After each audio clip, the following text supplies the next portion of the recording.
آج 14 مارچ 2014 اتوار کا دن ہے۔ پٹنہ شہر میں ہمارے پروفیسر صاحب اسماعیل پوناوالا تشریف لائے ہوئے ہیں۔ ہم ان کے ساتھ میں آج کچھ اسلام کے اہم مدعوں پر اور خاص کر کے اسماعیلی مدعوں پر جو داؤدی بوہرا کی ڈاکٹرینز یا مانیتا میں ہے اس پر گفتگو کریں گے اور ان سے درخواست کریں گے کہ کچھ اس پر وہ روشنی ڈالے۔ آج رات کو 14 مارچ کو پورنیما کا دن ہے، پورنیما کی رات ہوگی اور کل پورا بھارت میں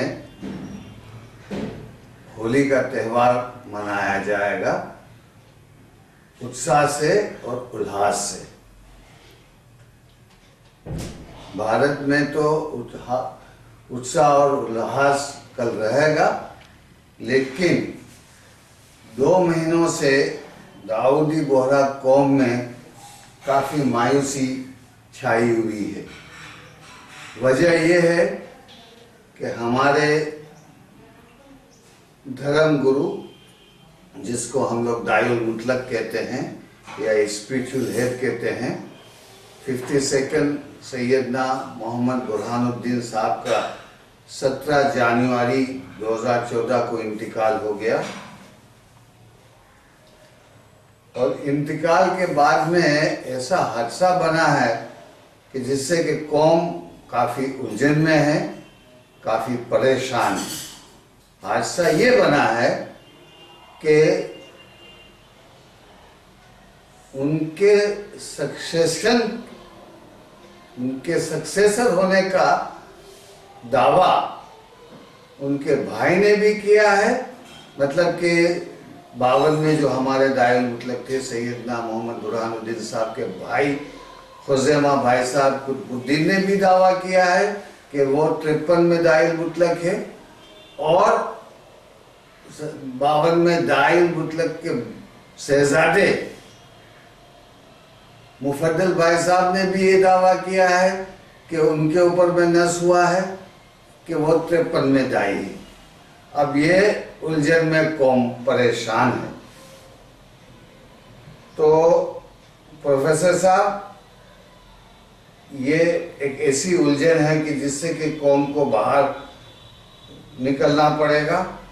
تو یہ داعی المطلق کی سگنیفیکنس یا اس کا امپورٹنس کیا ہے اور داعی المطلق کے معنی کیا ہوتی ہے اور یہ داعی المطلق کی ضرورت کیوں ہوئی، کہاں سے اس کی شروعات ہوئی، ہاں، اور آپ ہمیں یہ بتائیے کہ داعی المطلق ہے نا، وہ کیا قوم کو کس ہدایت سے جمع اور ساتھ میں رکھ سکتے ہیں، اس سب کے اوپر میں روشنی ڈالنے کے لیے آپ سے گزارش کر رہا ہوں۔ 17 مارچ کی دن ہے، 14 مارچ کی دن ہے، 14 مارچ کی دن 17 میں جانوری کی روح ہوا جی، میں گزری جاؤں بننے ساتھی سے 3 تاریخ اپنی 16 آج ہمیں انٹرپشن کریے گا۔ ہاں شبیر بھائی، بہت بہت شکریہ کہ آپ نے یہ سوال اٹھایا۔ یہ الجھن کوئی پہلی مرتبہ نہیں ہے، 1400 سال کی اسلام کی تاریخ میں اس طرح کی الجھنیں کافی پہلے بھی پیش آئی ہے، اور یہ دعوت المطلقین کے زمانے سے پہلے یہ حضرت کی وفات کے بعد بھی یہ مسئلہ اٹھا تھا، جس سے شیعہ و سنی ہوئے، اور اس کے بعد شیعوں میں بھی کیا کہیں دعویٰ، اور اس کے سامنے کسی نے دوسرا دعویٰ کیا، تو یہ بھی کافی عرصے سے چلا آتا ہے، کوئی نئی بات نہیں ہے۔ آپ نے 1-2 چیز کہی تو کہ داعی المطلق کا سلسلہ جب تک کہ امام تھے، بعد میں اگر کوئی ضرورت پڑی تو میں آؤں گا، تفصیل سے بیان کروں گا۔ ہمارے इमाम तैयब, उनकी उम्र बहुत तो 2.5 साल की थी, तो उन पे नस की गई थी उनके वालिद आमिर ने, और उनके वली उल अम्र बनाया था अब्दुल मजीद को, जिसने चंद महीनों के बाद वो वाली था तो उसने इमाम होने का दावा किया, और अब्दुल यानी क्या कहें हाफिज लिदीनिल्लाह, उसने अपना टाइटल भी लिया। तो जो इमाम तैयब जो बच्चे थे तो उनकी परवरिश करने वाले, देखभाल करने वाले, उनको पता चला कि भाई इनकी जान खतरे में है, तो उनको कहीं गायब कर दिया गया। ये गायब कर दिया गया तो दुआतुल मुतलकीन का सिलसिला यमन में शुरू हुआ, क्योंकि वो काहिरा या इजिप्ट में तो हो सकता नहीं, क्योंकि वो अब्दुल मजीद या हाफिजी दावत वहाँ तो यानी कायम हो गई। तो यहाँ 3 लोगों ने काफ़ी हिस्सा लिया कि जो जमात कायम थी, यानी इमाम आमिर के मानने वाली, फिर उसके बाद इमाम तैयब के मानने वाली, तो उसकी क्या कहें यानी वो बिखर न जाए, तो इसलिए 3 आदमियों ने काफ़ी शख्सियत ने काफ़ी उसमें हिस्सा लिया। सबसे पहले तो है अरवा, जिनको हुर्रतुल मलिका कहा जाता है, क्योंकि वो तो मालिका थी, वो एक क्या कहें हुक्मरान भी थी, और काफ़ी पढ़ी लिखी यानी औरत थी। 50 साल से यमन में वो हुकूमत कर रही थी। तो उन्होंने क्या कहें कि सैयदना ज़ुहैब थे, वो दाई थे, उनका अक्सर ये लोगों का इल्काब होता था दाई, यानी उसके माना है मिशनरी के, दावत का फैलावा करे। तो मगर ये हादसा हुआ तो उसने अब्दुल मजीद या हाफिज की दावत कबूल नहीं की, उसने मना कर लिया उसे कबूल करने से, और कहा कि भाई इसका हकदार तो ये इमाम तैयब है, तो हम आपको नहीं मानते। मगर वो मुस्तनसिर बिल्लाह के ज़माने से वो हुज्जत उनका लक़ब दिया गया था यमन के जजीरे में, तो उनको कुछ हक था, क्योंकि वो हुज्जत थी, दाई से भी मर्तबा बड़ा था। तो उन्होंने सैयदना ज़ुहैब बिन मूसा अल-वादिई को दाई यानी मुतलक बनाया। मुतलक के माना यानी कि इतलाक, अरबी में कहते हैं कि उसको एब्सोल्यूट पावर, जो कुछ भी हो वो कर सकता है। और उसके माना ये है कि भाई ये ऑर्डिनरी आम दाई नहीं है, मगर दाई में सबसे बड़ा मर्तबा तो वो मुतलक, क्योंकि इमाम गायब थे, तो बहुत से मसले पेश आए, तो उनको यानी यही दाई मुतलक को ये हल करने पड़ेंगे, तो इसलिए उनका लक़ब दाई मुतलक दिया गया। और एक तीसरी शख्सियत उसमें काफ़ी हिस्सा लिया, जो माजून बने थे, वो सैयदना अल-खत्ताब। खैर इस पे तो मैंने पूरी किताब भी लिखी है, छप भी चुकी है 2 मरतबा, तो अगर आपको ज़्यादा चाहें तो पढ़िए। तो ये दुआतुल मुतलकीन का सिलसिला ज़ुहैब से चला, और कम से कम 400 साल तक यमन में रहा। फिर यमन के बाद हमारे सैयदना क्या कहें यूसुफ बिन सुलेमान, वो हिंदुस्तान के थे, तो यमन में कुछ इल्म का माहौल नहीं था, काफ़ी कोई आलिम नहीं थे, तो उन पे नस की गई। तो उसके बाद ये सिलसिला क्या कहें हिंदुस्तान में आया, तो ये सिलसिला चल रहा है दुआतुल मुतलकीन का। प्रोफेसर साहब, ये जो आपने दाइल मुतलक के बारे में बताया, तो मैंने पढ़ा भी है और सुना भी है कि एक और रुतबा था, दाइल बलागा और हुज्जा। तो ये दाइल मुतलक का जो रुतबा है वो दाइल बलागा से ऊपर है, हुज्जा से ऊपर है कि या नीचे में है? ये इस पर जरा सा रोशनी डालिए ना। बहुत ही अच्छा आपने सवाल किया। ये जो थे दाइल बलाग और हुज्जा ले लिया, हुज्जा, ये अलग अलग नज़रिए हैं।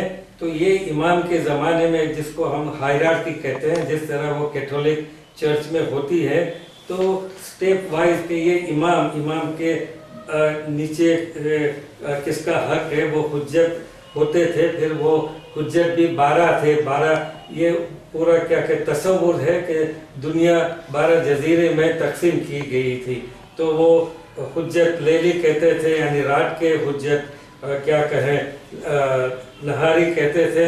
तो वो उनका काम और कारोबार अलग किस्म का था। किसी को यानी ज़ाहिरी तालीम देना, जो हुज्जत ले लिया है तो वो क्या कहें तावील सिखाना, बातिन सिखाना, तो अलग अलग बात है। मगर दुआतुल मुतलकीन इमाम की गैबत में या इमाम के जो हम कहते हैं पर्दे में, तो दाइल मुतलक से बड़ा कोई यानी रुतबा नहीं है। अच्छा, बहुत बहुत शुक्रिया आपका कि आपने इस पर रोशनी डाली और हम लोगों को काफ़ी जो कुछ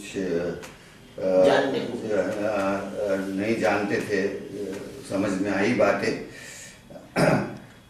हम लोग अक्सर वाज में भी सुनते हैं और ऐसे भी हम लोग ने पढ़ा है ना, कि साहब आप मुसलमान तो है, कलमा पढ़ते हैं आप लोग, कलमा पढ़ने से मुसलमान बन जाते हैं, लेकिन मोमिन आप बनिएगा जब कि आप अहद दीजिएगा, मिसाल दीजिएगा, तभी जो है तो आप मोमिन के दायरे में शामिल हो सकते हैं। मैंने इसका जिक्र इसलिए किया अभी मिसाल का कि ये जो अभी हाल में जो हालात हमारे सामने में है, उसमें जो एक दावेदार हैं जो सैयदना मरहूम सैयदना या मुकद्दस सैयदना साहब के बेटे हैं, भाई मुफद्दल भाई साहब, उससे बड़ी सख्ताई से सबका मिसाक लिया जाता है कि भाई तुम मिसाक दो, मिसाक नहीं दोगे तो तुम दाऊदी बोहरा के दायरे में नहीं आ सकते हो। तो साहब ये मिसाक हमने भी दिया है जब हम 14 साल के थे, और बाद में जब बड़े हुए हैं तो मिसाक को हमने पढ़ा भी है। तो उसमें बहुत सारी ऐसी चीजें हैं कि जो आम इंसान को नागवारा गुजरती है, कि जैसे कि भाई उसमें मिसाक में एक शर्त है कि साहब अगर आप मिसाक तोड़ दीजिएगा, तोड़ने के माने क्या हुआ, मतलब कि दायर मतलब की बात नहीं मानिएगा, है ना, तो आपके ऊपर में आपकी बीवी हराम है, आपके माल हराम है, आपको आपकी बीवी को जो है तो तलाक देना पड़ेगा। तो ये तो बड़ी, मैं नहीं समझता हूँ कि ये इस्लाम में जो है तो ये सब शर्तें है ना पाबंद की गई होगी, लगाई गई हो, कि इधर ये मिसाक की शुरुआत और ज़रूरत कहाँ से हुई, और ये क्या अभी हाल के हालात में ये मिसाक देना क्या हम लोगों के लिए ज़रूरी है, इसके ऊपर में ज़रा सा आप रोशनी डालिए। हैं तो हम लोग आम लोग हैं, हम लोग तो आप जैसे स्कॉलर के ऊपर डिपेंड करते हैं ये सब के ऊपर रोशनी डालने के लिए। शब्बीर भाई, आपने ये भी बहुत ही अहम सवाल है, और आपके सवाल में चंद सवालात हैं और आपने भी काफ़ी वक्त लिया सवाल करने में, तो अब ज़रा सब्र कीजिए, मुझे भी कुछ वक्त दीजिए कि समझाओ। तो सबसे पहला भाई, कुरान में भी जिक्र है और कुरान में भी काफ़ी फ़र्क यानी बताते हैं। इस्लाम के माना ये कि टू सबमिट, किसी चीज़ को क्या कहा, कबूल कर लेना, उसमें obedience, to submit oneself. तो उसके माना ये होते हैं कि भाई आप मैंने हुक्म किया तो ठीक है, वो हुक्म की पाबंदी आपने की, मगर आप पुरखुलूस से वो की कि नहीं, वो तो आपके दिल में है ना, वो किस तरह वो जान सकता है, वो तो अल्लाह के पास है। तो इसीलिए अक्सर जो खास करके बद यानी बेडूइन अरब थे, तो उनके लिए हजरत ने कुरान में भी है कि भाई तुम्हारा जो इस्लाम यानी मेरी अथॉरिटी, मेरा क्या कहें ये मानना आपके दिल से तो नहीं है, ऐसे देखा कि मेरी भी क्या कहें वो मुसलमान की तादाद बढ़ रही है, हम जीत रहे ये गज़वात में, जंग में, तो नाचार आपके पास कोई चारा नहीं था, तो आपने इस्लाम को कबूल कर दिया। تو یہ فرق ہے. تو اس لیے کہتے ہیں کہ یہ بد تم نے اسلام لیا مگر تمہارے دل میں اسلام قبول نہیں ہے تو تم مومن نہیں ہو. تو یہ تو مسئلہ کافی 1400 سال پہلے اور حضرت کے بعد بھی تو وہ اسلام اور ایمان کی وہ دائم الاسلام میں نے ترجمہ کیا ہے, اس میں بھی دیکھ لیجئے. سب سے پہلا کیا کہیں ایک قسم ہے چند صفحے کی, اس میں بھی یہ ہے کہ اس کے ایمان کے معنی جو ہے کیا کہیں میں عربی سوچ رہا ہوں یہ کہ پہلے تو کہ زبان سے قبول کرنا, اس کے بعد دل سے قبول کرنا, اور تیسری شرط یہ ہے کہ اس پہ عمل کرنا ٹھیک سے. تو اگر یہ تین چیز نہیں ملتی تو آپ کا ایمان نہیں ہے. تو اب آئی آپ نے جو بات اٹھائی میثاق کی اور مومن کی, تو میاں یہی ہم بہرے ہی دعویٰ کرتے ہیں, دوسرے بھی مسلمان دعویٰ کرتے ہیں ہم بھی مومن ہیں. تو یہ کسی کا ٹھیکہ نہیں ہے, یہ تو قرآن میں فرق اچھی طرح بتایا ہے حضرت نے. تو مومن کے معنی اگر آپ دل سے ایمان لائے تو اس کے معنی مومن ہے. وہ پھر کیا کہیں ہمارے بہروں نے وہ کچھ اس کا تصور اور بدل دیا ہے. اب ہر ایک کیا کہیں دوسرے فرقے ہیں وہ بھی اپنی مطلب کیا کہیں سیدھا کرنے کے لیے کچھ الٹ پلٹ قرآن کے معنی کرتے ہیں. تو اب سوال آتا ہے میثاق. بھائی میثاق جیسی کوئی بات کیا کہیں, یہ ہاں قرآن میں ذکر ہے مگر وہ بنی اسرائیل کے رسول کے سلسلے میں ہے, کیونکہ وہ بات الگ ہے. اگر آپ اس پہ زیادہ تبصرہ اور کرنا چاہیں تو پھر ہمیں یہودیت ان کی عقیدے کیا تھے, عیسائیوں میں کیا تھے, اس میں جانا پڑے گا. تو وہ بحث کافی ہو جائے گی. مگر یہ کہ مسلمانوں کے لیے کیا ہے, مسلمان کون ہو سکتا ہے؟ صرف کلمہ شہادت پڑھے تو وہ مسلمان ہو سکتا ہے. لا الہ الا اللہ و محمد رسول اللہ. یہ شیعوں کی زیادتی ہے, معاف کیجیے گا آپ کو تو وہ لگے گا کہ اسماعیل بھائی یہ شیعہ بھی نہیں ہے. نہیں, یہ بات نہیں ہے.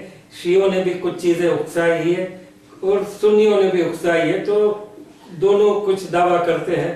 تو یہ دو کلمے ہیں کہ لا الہ الا اللہ, اللہ ایک ہی ہے, اور یہ کہ محمد ان کا رسول ہے. اگر یہ آپ نے شہادہ پڑھی تو آپ مسلمان ہو گئے. اگر ایک شاہد ہے تو ٹھیک ہے. اور معنی یہ ہوتا ہے اب میثاق کی ضرورت نہیں ہے کہیں اور کسی شیعوں میں یا کسی مسلمانوں میں. یہ کیا بوروں کی تعداد وہ آٹے میں نمک سے بھی کم ہے, تو کس نے ٹھیکہ لیا ہے کہ ہمیں مومن ہے؟ یہ کوئی ضرورت نہیں ہے میثاق لینا, کوئی ذکر بھی نہیں ہے. تو میں کہنا یہ چاہتا کہ میثاق کب یعنی وجود میں آیا. بھائی اس کی بھی کیا کہیں وہ ظروف تھے, یعنی انگریزی میں اس کو کہتے ہیں سرکمسٹانسز, کہ ہماری دعوت وہ کہنا مشکل ہے کب سے شروع ہوئی کب نہیں, کیونکہ جو چیز یہ امامت کا جو نظریہ بنا وہ ہمارے امام جعفر الصادق کی حیاتی میں ہوا. مگر اس میں دو اہم چیز ہے امامت کے نظریے میں. سب سے پہلا کیونکہ اس زمانے میں بھی جس طرح آج کیا کہیں یہ بھتریجے اور چچا میں جیسے جنگ جیسے ہو رہی ہے, ایک دوسرے کو پتہ نہیں, مگر خاص کر کے یہ مفضل کے گروہ والے ان پہ لعنت بولتے ہیں کہ یہ یزید ہے, یہ معاویہ ہے. یہ بھی تو ایک قسم کا ظلم ہے. بھائی یہ بھی تو تمہارے چچا 50 سال تک معذور رہے ہیں, کیوں اس کو بھول جاؤ, کیسے بھول جاؤ گے؟ تو کہنے کا مقصد کہ یہ نظریہ جب بنا امامت کا تو دو اہم چیز تھی امام جعفر الصادق میں. سب سے پہلا کیونکہ اس طرح کے دعوے بہت ہوتے تھے, اور امام جعفر الصادق سے پہلے ہمارے کیا کہ امام زین العابدین نے دنیا سے طلاق دے دی تھی, کیونکہ یہی ایک وجہ تھی. وہ کیا کہیں فتنے کا واسطہ یا ذریعہ تھا. تو انہوں نے کہا کہ بھائی ہم سیاست چھوڑ دیتے ہیں, ہم آپ کے کیا کہیں لوگ کی آپ کے وہ क्या कहें स्पिरिचुअल गाइड हम करेंगे, तो इसी तरह वो उनके सहीफा सज्जा दिया हमारे बोहरू में तो ज़्यादा नहीं है, 60-70 साल पहले उनकी कुछ अदिया यानी दुआएं बिहोरी में पढ़ी जाती है। वो अरबी अदब में लामिसाल है नहजुल बलागा के बाद में। तो कहने का मकसद उनके बेटे बाकिर वो भी मशहूर थे, सुन्नियों भी मानते हैं कि बहुत आलिम थे, जाफर सादिक भी आलिम थे। तो जो इमामत का नजरिया बना तो सबसे पहले जाफर सादिक ने कहा कि अगर ये सिलसिला अगर कायम रखना है तो ये इसका इलाज यही एक तरीके से होगा कि भाई किसी को भी आठ इमाम न माने जब तक कि जो इमाम उसकी हयाती में किसी को मुकर्रर न करे। उसका नाम है नस, उसके माना के बिल्कुल अच्छी तरह जाहिर में ऐलान करना कि मेरा जानशीन कौन है। दूसरी शर्त कि इमाम का उसको अरबियत में आलमियत कहते हैं, पूरे शिये भी मानते हैं कि वो शख्स सबसे बड़ा आलिम होना चाहिए अपने जमात में। तो कहने का मकसद ये तसव्वुर नजरिया उस वक्त आया, मगर जाफर सादिक का आपको तो किस्सा पता होगा, आपने वो नस की थी अपने बड़े बेटे इस्माइल। अब इस्माइल बड़े थे नहीं थे, उसमें भी कुछ क्या कहें खिलाफ हैं। तो मगर कहने का मकसद ये है कि हमारे हजरत इस्माइल या इमाम इस्माइल कम से कम 5 साल पहले इमाम जाफर सादिक की हयाती में इनका इंतकाल हुआ। तो इमाम जाफर सादिक के कुछ मानने वाले थे, तो उन्हें कहा इमाम जाफर सादिक आप कैसे इमाम हैं, आपको क्या अल्लाह ने वही नहीं की, आपको पता नहीं था कि आपका बेटा आपकी हयाती में इंतकाल हो जाएगा, आप कैसे इमाम का दावा करते हैं, हम आपको नहीं मानते। तो बहुत उनके मानने वाले थे निकल गए। खैर जो कुछ भी हो, मगर उनकी जाफर सादिक के वफात के बाद कहने का मकसद है कि उनके जो दूसरे फर्जंद थे हर एक ने दावा किया। तो भाई ये क्या है, ये कोई नई चीज नहीं है कि दुआत में भी ये हुआ है, ये तो अलवी दावत भी है, सुलेमानी भी है, दूसरी भी है। तो कहने का मकसद था कि उस जमाने में ये इमाम जाफर सादिक की वफात के बाद भी ये जानशीन का मसला उठा था, बहुत से लोगों ने दावा किए। तो उसके बाद ये कि इमाम इस्माइल बिन जाफर के एक बड़े लड़के थे, उनका नाम मोहम्मद बिन इस्माइल था। तो उसके दूसरे क्या कहें भाई थे वो मूसा अल काजिम, उन्होंने भी दावा किया। तो अक्सरियत शियों की जो शागिर्द इल्म थे जाफर सादिक के, उन्होंने ये मूसा काजिम को माना। तो देखा कि मोहम्मद बिन यानी इस्माइल के भाई मेरी भी जान खतरे में है या पता नहीं, तो वो मदीना छोड़ के चले गए। तो यहाँ से दौर सत्र जिसको हम कहते हैं वो शुरू होता है। तो फिर दौर सत्र में कितने इमाम हुए उसको छोड़िए, मैं उसमें बहस में नहीं जाने चाहता, मगर कम से कम 100 सदी के बाद ये जो दावत है बाहर आई ओपन में। उससे पहले थी क्या कह सकते हैं उसको अंडरग्राउंड, तो अंडरग्राउंड थी। तो वो फिर जब बाहर आई तो फैलाने के लिए भाई ये तो जरूरी था कि मिसाक लिया जाए यानी अहद पैमा, क्योंकि अगर शब्बीर भाई उस वक्त वो क्या कहे मिसाक इस तरह का लिया जाता कि भाई जो हम आपको कहते हैं कि भाई इमाम का ज़हूर होगा, ये होगा वो होगा, हम तावील में मानते हैं, बातिन में मानते हैं, तो आप किसी और को बगैर अहद पैमान किए बताए नहीं कि इमाम कौन है क्या नहीं है, क्योंकि फिर जान खतरे में हो जाएगी। ये जो क्या कहे तहरीक जो चल रही है इस्माइलियों की, वो भी खतरे में हो जाएगी। तो मिसाक की क्या कहें वो तारीख वो यहाँ से शुरू होती है। तो हमारे जो पहले बड़े दुआत थे हमदान करमत अबदान, तो उनसे भी इस तरह का अहद पैमान लिया गया। इसी तरह हमारे क्या कहें बहुत ही मारूफ दुआत हैं इब्ने होशम जिसको जाफर बिन मंसूर अल यमन कहते हैं, फिर अली बिन फजल कहते हैं, फिर अब्दुल्ला अल शी जिन्होंने मगरिब में दावत फैलावा किया। तो ये सिलसिला यहाँ से शुरू हुआ। तो उसके बाद इस्माइलियों की जो खास करके तैयबी दावत भी, क्या कहें, उसकी तारीख आप देखिए तो बहुत ही, अंग्रेजी में कहते हैं प्रिकेरियस सिचुएशन, क्योंकि वो घिरे हुए थे ज़ैदी और सुन्नियों से। और उस वक्त ये तैयबी दावत कायम हुई तो खुर्रतुल मलिक का भी चंद साल के बाद इंतकाल हो गया। जो सुलेही पॉलिटिकल पावर थी वो भी, क्या कहें, उसका भी डाउनफॉल हुआ। और इस्माइलिया जो एक ज़माने में यमन पे हुकूमत करते थे, उनकी हुकूमत भी ख़त्म हुई। तो वो जो हालात बिल्कुल बदल गए। तो ये सिलसिला मीसाक का इसीलिए जारी रहा, मगर इस्माइलियों की तादाद कम ही होती गई यमन में। और ये सब किताबें हैं, मौजूद हैं, आप उसके क्या कहें, छप भी चुकी है, तर्जुमे भी हो चुके हैं। तो निसापुरी की भी किताब है कि इमाम, माफ कीजिएगा, कि दुआ किस तरह बन सकता है, उनकी क्या शराइत है, उसमें क्या खूबियाँ होनी चाहिए, कैसी होनी चाहिए। ये तोहफतुल कुलूब में भी उसका पूरा हवाला है। तो सब कुछ जिक्र की है। कहने का मकसद कि दाई कौन बन सकता है, किसी फैमिली का यमन में ठेका नहीं था। जो आलम यानी सबसे आलिम था उसको ही बनाते थे। ठीक है, चंद जो हामिदी फैमिली में भी इब्राहिम थे पहले, फिर उसके बाद हातिम आए, उसके बाद अली आए, मगर वो भी, क्या कहें, उनके पास इल्म था।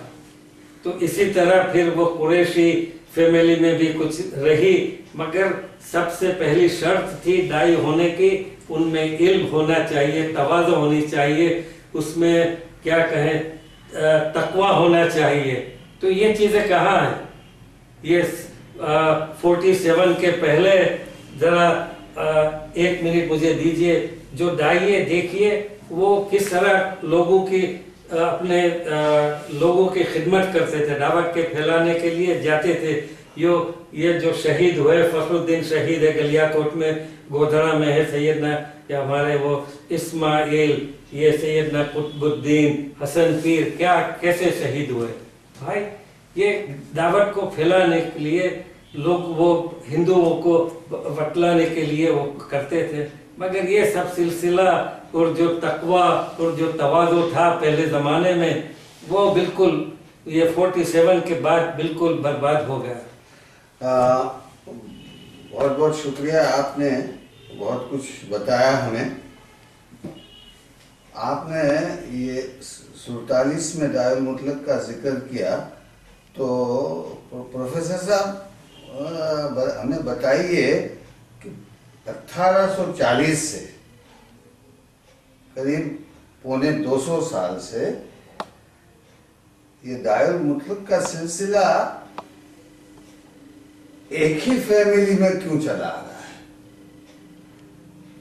ये जो हमारे 47 में जो सैयदना साहब थे, सैयदना अब्दुल कादिर नजमुद्दीन, है ना, उसी फैमिली में चला आ रहा है। या तो कोई उनके भाई जो है तो दारुल मुतलक बनते हैं, या उनके बेटे बनते हैं, फिर भाई बनते हैं, फिर बेटे बनते हैं। तो ये वजह क्या है? आपने जैसे बताया कि दाई के क्या क्वालिफिकेशंस है, शर्तें हैं कि भाई वो आलिम होना चाहिए, वो परहेजगार होना चाहिए, है ना, कौम की हिमायत करने वाला होना चाहिए। लेकिन ये तो हम आज देख ही नहीं रहे हैं। और पौने 200 साल से एक ही फैमिली में क्यों चला आ रहा है?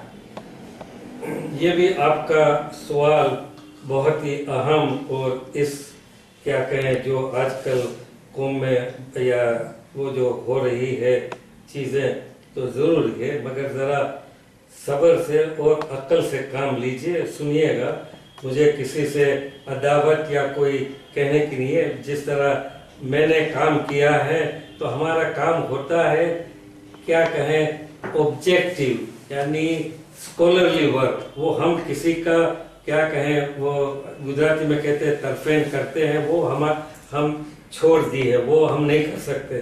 ہمیں آپ تاریخ سے کیا ہوا کیا نہیں وہ اپنی کتابوں سے پڑھتے ہیں، دوسروں کی کتابوں سے.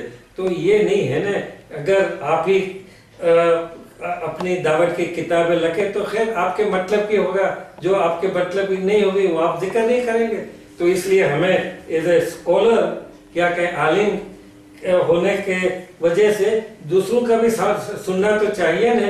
یہ میں نہیں کہتا کہ بھائی مفضل بھائی کیا کہیں صحیح راستے پہ ہیں یا خزیمہ بھائی وہ اس میں پڑھنے یعنی یہ جھگڑا میں کیا کہ حل نہیں کر سکتا. تو مسئلہ یہ ہوا، یہ تو بڑی وہ کتابوں میں لکھا ہوا ہے دعوت کی کہ کیا کہیں 46ویں دائی کا انتقال یکا یک ہو گیا. انہوں نے کسی پہ نص نہیں کی تھی. نص کا مطلب یہ کہ جانشین مقرر نہیں کیا تھا، سمجھے؟ کیونکہ اکثر لوگ کو تو نص کا بھی پتہ نہیں ہے. یہ جو ہمارے ہاتھ کی نص ہے وہ نہیں، نص نہیں ہے. اس کے معنی یہ ہے کہ جانشین کو ظاہر کرنا، مقرر کرنا. اس کو مخفی بھی ہو سکتی مگر مخفی سے کام نہیں چلتا، پھر ظاہر میں آنا، لوگوں کو کہنا ضروری ہے. تو ان کا انتقال ہوا تو نص نہیں ہوئی تھی اس زمانے میں، اور اس سے پہلے بھی عالم تھے، عالموں کا زمانہ تھا. وہ دائی بھی ان سے کیا کہیں ایک لحاظ سے ان کا لحاظ کرتے تھے. وہ گھبراتے تھے کہ اگر کچھ ہم سے غلطی ہو گئی تو یہ ہمیں پکڑ لیں گے. تو وہ زمانہ تھا. کوئی دائی میں آپ پھر کہتے ہیں کہ دائی مطلق بھی کل امام معصوم، یہ تو ایک تصور ہے. امام کا بھی وہ تصور ہے معصوم کیا کہ وہ کچھ غلطی نہیں کرتا. میاں یہ قرآن میں کہیں نہیں ہے، رسول اللہ نے کہیں عصمت نہ کیا کہیں وہ دعویٰ کیا ہے، نہ کسی سپر ہیومن کا دعویٰ کیا. قرآن میں ٹھیک اچھی طرح حضرت نے کہا ہے وَمَا أَنَا إِلَّا رَجُلٌ مِثْلُكَ إِلَّا يُوحَى إِلَيَّ، یعنی میں بھی آپ کے جیسا آرڈینری ایک انسان ہوں. آپ میں اور مجھ میں فرق یہ ہے کہ بھائی مجھ پہ وحی نازل ہوتی ہے. حضرت نے کسی معجزے کا بھی دعویٰ نہیں کیا. ان کا معجزہ جو تھا کہ قرآن، کہ اگر آپ میں ہمت ہو لائیے. سب سے پہلے دعویٰ یعنی یہ پھینکا تھا حضرت نے کہ اگر آپ میں ہمت ہے تو 10 صورتیں لائیے. وہ 10 صورتیں تو کیا ایک بھی نہیں پائے. تو پھر حضرت نے 10 سے کم کر کے بھائی ایک صورت لائیے، مگر اس میں کچھ معنی ہونا چاہیے، اس میں عربی اس طرح کا اسلوب ہونا چاہیے، وہ بھی نہیں کر سکے. تو یہ حضرت کا معجزہ تھا. اور کسی امام نے ہمارے دائم الاسلام میں صاف صاف ذکر ہے. آپ پڑھیے، عربی نہیں پڑھتے تو گجراتی بھی ترجمہ موجود ہے، اردو بھی ترجمہ موجود ہے، میں نے انگریزی بھی ترجمہ. یہ قرآن کے بعد سب سے اہم کتاب ہے بہروں کے لیے. آپ کے ہر جو اگر انگریزی آپ سمجھتے ہیں، پڑھ سکتے ہیں، تو یہ تو قرآن کے بعد ہر گھر میں ہونی چاہیے. یہ نہیں کہ میں نے ترجمہ کیا تو میں اپنی کیا کہے وہ شہرت کے لیے کہہ رہا ہوں. آپ کی انفارمیشن، آپ کے علم کے لیے. اگر آپ مگر یہ بہرے ایسے ہیں کہ وہ 25-50 روپے یا 100 روپے بھی نہیں خرچیں گے کتاب خریدنے میں. پڑھنا تو الگ ہے، پڑھنا تو کیا کہیں ان کے آبا اجداد نے سکھائے نہیں ہیں. تو یہ چیزیں بعض میں تو آپ کبھی نہیں سننے پائیں گے. تو میں اگر گیا تو یہ میثاق جیسی کوئی بات نہیں ہے. دوسرے ایک اہم چیز شبیر بھائی آپ کو بتاؤں، آدمی شہادت کلمہ شہادت پڑھے مسلمان ہو گیا. آپ کسی ملا مولوی کی طاقت نہیں ہے کہ اس کو کہے کہ بے تو کافر ہے. یہ کیا کہیں کافر ہونے کا فتویٰ اگر یہ ملا مولویوں کو دیا ہوتا ہے اسلام میں تو وہ تو ہر دگلے کیا کہ وہ دگلے پگلے گجراتی میں کہتے ہیں بھائی تو بھی مدعی ہے، تو بھی کافر ہے. تو پھر یہ تو اسلام سے کام نہیں چلتا. تو کسی کو یہ کہ کافر ہے اس کے لیے کورٹ میں جانا پڑے گا، یہ قاضی نکی کرے گا، اور اس کے لیے کم از کم 4 शाहिद सबूत होने चाहिए कि भाई इसने कुछ इस तरह की हरकत की कि ये इस्लाम के खिलाफ है, तो उसके बाद काजी उसको क्या कहे अच्छी तरह सोचेगा और कहेगा कि भाई ये 4 शाहिद है, उस क्या कहें वो ईमानदार है कि नहीं, मानने के लायक है कि नहीं, तो वो फतवा देगा। तो किसी ये कोई अभी क्या कहें इस्लाम की तारीख में इस तरह का कोई वाकया नहीं बना कि किसी काजी ने या कोर्ट में कोई गया हो और उसने कहा। सब सियासत का मामला था। जिसी को भी ये कुछ चंद सूफियों को कत्ल किया गया, ये कि हल्लाज को, ये सब, तो वो उसमें सियासत क्या कहें मिलावट था। और एक मुसीबत ये है कि इस्लाम में दीन, मजहब और सियासत में फर्क बहुत ही क्या कहे बारीक है। तो इसीलिए सब ये चीजें हुई हैं। तो जो शिया सुन्नी में फर्क ये है ना, वो सुन्नियों ने कहा कि भाई खलीफा सिर्फ हुकूमत करेगा, जो मजहब का मामला जो कुछ होगा वो उलमा तय करेंगे, उसमें तय करेंगे। मगर हमारे शियों ने जमाना ऐसा था तो दावा किया कि भाई हज़रत के जानशीन अली ने को मुकर्रर किए थे और अली को कुरान का भी अच्छा इल्म था, तो ये spiritual and political power was combined. मगर देखिए, अगर तारीख से देखिए, हजरत के इंतकाल के बाद ठीक है जो कुछ भी हुआ, लोगों ने अली को कबूल नहीं किया। अली ने भी क्या कहे वो अबू सुफियान ने कहा कि भाई मैं आपके लिए 1000-2000 वो घोड़े सवार और तैयार कर सकता हूँ। ये कौन है अबू बकर, क्योंकि उसका कबीला कोई मारूफ मशहूर नहीं था उस जमान क्या कहे कबल इस्लाम, यानी इस्लाम से पहले। तो कहते हैं मियाँ वो अबू सुफियान ने आकर कहा कि ये तो हमारा और तुम्हारा हक है अली, क्योंकि ये बनी उमैया और बनु हाशिम वो चचाजाद भाई थे। तो उस वक्त बनु उमैया और बनु हाशिम में खैर वो कुछ इख्तिलाफ था, मगर कहने का मकसद ये कि हजरत के बाद अबू सुफियान ने आकर कहा, मगर अली को लगा कि भाई तूने अभी कल तो इस्लाम कबूल किया है, तो मैं किस तरह भरोसा करूं। और इस्लाम के हालत इस तरह के थे कि वो इस्लाम के तितर बितर हो जाती, बच जाते। तो अली ने कहा ठीक है, तो सहन किया। अबू बकर ने उमर को कायम किया, अली कुछ नहीं कर सकते, क्या है, खामोश रहे। फिर उसके बाद वो शूरा बनी, उसमें भी शूरा इस तरह की बनी थी कि अली को कोई चांस ही नहीं था आने का, मगर वो कबूल कर ली और कबूल किया जो कुछ भी हुआ। और दूसरी चीज आप नहीं सुनेंगे, उमर ने अली की एक बेटी के वो क्या कहें निकाह वे उसमें तलब की थी, तो अली ने दे दी। तो मियाँ ये कोई क्या कहें दुश्मनी अली को, वो जो कुछ भी हो दिल में था कि भाई मेरा हक आपने छीन लिया, मगर क्या कर सकते थे, खामोश रहे, कोई दुश्मनी नहीं थी। तो ये इस तरह के हालात हैं। तो क्या कहें, वो अली भी चुने गए, क्या कहें उस्मान के उसके बाद। फिर उसके बाद ये तो आप हमारा तस्वुर है इमामत का तस्वुर जो कम से कम 100-150 साल के बाद, जिस तरह मैंने पहले बताया, पहले सबसे कुछ होता है इमाम बाक़िर के ज़माने में और उसके बाद जाफर ज़माने में बनता है। तो जो वो नज़रिया बना तो फिर उसको अंग्रेजी में कहते हैं रेट्रोएक्टिव, कि हाँ हज़रत ने अली को मुकर्रर किया था, अली ने इमाम हसन को मुकर्रर किया, हसन ने हुसैन को मुकर्रर किया। कोई तारीख़ी अगर पढ़ने से कोई ये सबूत नहीं हो सकता। तो अली के क्या कहें वो उसकी वफ़ात के बाद जो कूफा में हुआ, तो यानी इमाम हसन कहिए जो कुछ भी, तो उनको चुना गया, लोगों ने चुना। फिर देखा हसन वो क्या कहे पीसफुल लविंग इमाम थे, तो देखा कि अली के हाथ से सब कुछ जा चुका था, कूफा के सिवा कुछ भी नहीं था, और वो लड़ने को लिए तैयार थे, मगर खुद ही कोई उनके साथी देने को तैयार नहीं, तो यानी बेचारे इमाम हसन क्या करते। तो उन्होंने मुआविया से जो कुछ भी बातचीत करके कहा ठीक है मैं खिलाफत तुम्हें देता हूँ।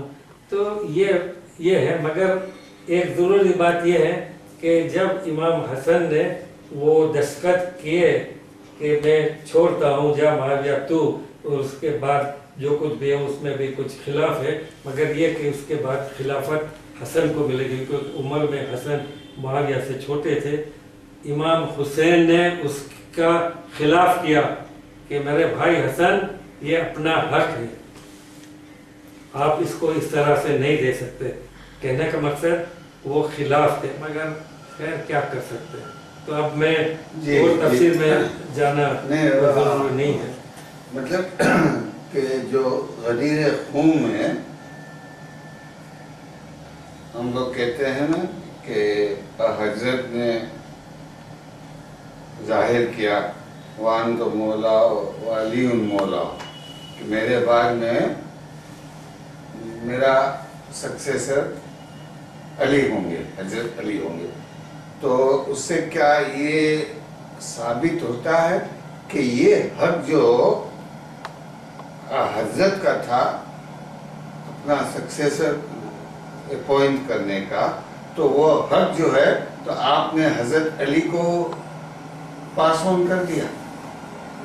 मैंने पास ऑन इसलिए किया कि भाई ये तो बहुत ही सबसे शिया सुन्नी में ये मामला काफ़ी क्या कहें जज्बाती मामला है।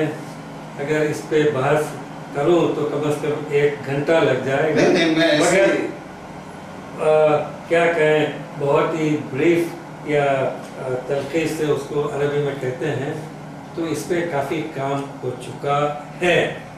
अगर आपको ज़रूरत है तो मैंने हज़रत की आखिरी 3 साल जो तबरी ने लिखी है उसका अंग्रेजी में तर्जुमा किया है, उसमें ये सब चीज़ों का मैंने जिक्र की है। उसके बाद कम से कम क्या कहें 6-7 किताबें उसके बाद भी छप चुकी हैं। सबसे बेहतरीन किताब है एक, वो भी हमारे इस्माइलियों पे भी उन्होंने काम किया है, जर्मन स्कॉलर है विल्फ्रेड माडलुंग, उनकी भी किताब पढ़ी है सक्सेशन। तो उन्होंने साबित किया है, और मैं कह सकता हूँ ये फिर ये न कहिएगा कि मैं इस्माइली और शिया हूँ तो शियों की हिमायत करता हूँ, नहीं, वो हिमायत की बात छोड़ दीजिए। मगर कुरान में इनडायरेक्टली बहुत से चीज़ें हैं, और तारीख से पता चलता है कि हजरत क्या कहें अली को वसीयत कहिए कि जो कुछ भी कहे की थी, मगर हालात ऐसे थे कि चंद लोग कबाइल थे वो अली को पसंद नहीं करते थे। बहुत सी चीज़ें थी उसमें। एक तो चीज़ कि अली उम्र में छोटे थे, अबू बकर उम्र से ये क्या कहें वो mid-30s उनकी बहुत उम्र होगी। मगर दूसरी चीज़ ये गवारा न करेंगे, मगर बात ये है भाई कि अली क्या कहें जिसको कहते हैं वो सिद्धांत उसूल के पाबंद थे, वो उसूल से हट नहीं सकते। तो बहुत ही वो रिजिडिटी उनमें आ गई थी। अब उनमें रिजिडिटी इसलिए आ गई, अगर आप समझने की कोशिश करें तो वो उनकी परवरिश हुई थी हजरत के घर में। उसकी बहुत सी वजह है, क्योंकि हजरत को भी तो अली के वालिद ने अबू तालिब ने पाला था अब्दुल मुत्तलिब के वफात होने के बाद अपना बेटा समझकर, और अगर अबू तालिब ना होते तो खैर रसूलुल्लाह इस्लाम का फैलावा भी नहीं कर सकते, कुछ भी नहीं। तो अली घर में रहते थे। तो अब ये भी फिर मुसलमानों में क्या कहें इख्तिलाफ का मामला है। तो तबर ही वो अच्छे डिप्लोमेटिक हल करता है। कहते हैं सबसे पहली औरत ईमान लाने वाली खदीजा थी, हजरत की बीवी। रिजाल में यानी क्या कहें मर्दों में, यानी ये कि बालिग मर्दों में ज़ैद बिन साबित यानी नहीं, अबू बकर उनका दोस्त, अगर क्या कहें वो तो स्लेवरी थी मगर हज़रत ने उसको आज़ाद कर दिया था। तो कहते जो खादिमीन और जो स्लेवरी में हैं तो वो ज़ैद बिन साबित उनका जो उसको क्या कहें बेटे की तरह पाला था, तो उसको आज़ाद कर दिया था। तो वो और कहते हैं बच्चों में जिसने पहले इस्लाम लिया तो वो अली थे। तो बहुत अच्छी क्या कहें डिप्लोमेटिक से ये तबरी ने ये सब अभी यानी जिक्र है। मगर अली की उम्र उस जमाने में इस्लाम लाए तो कम से कम मुमकिन है 9, 10, 11 साल हो, मगर आदमी उस जमाने में 10-11 उम्र की में समझदार था।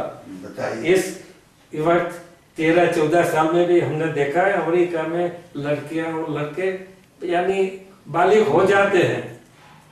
तो ये बात जहाँ तक मैंने जांच बीच वो की है तो ये चीज थी। मगर अब पॉलिटिक्स इस तरह की थी तो हजरत ने आखिरी कोशिश की अली के लिए, वो क्या कहे वो उसामा का वो लश्कर की तो बात छोड़िए, मगर हजरत बीमार रहे चंद दिन को। वो क्या कहे लोगों ने आजकल तो पता चला कि उनको क्या बीमारी लगी, वो कुछ साल से लगी हुई थी तो वो आई तो उनको क्या कहे जो बुखार रहता था बहुत ही, तो उसमें वो बेहोश भी हो जाते थे।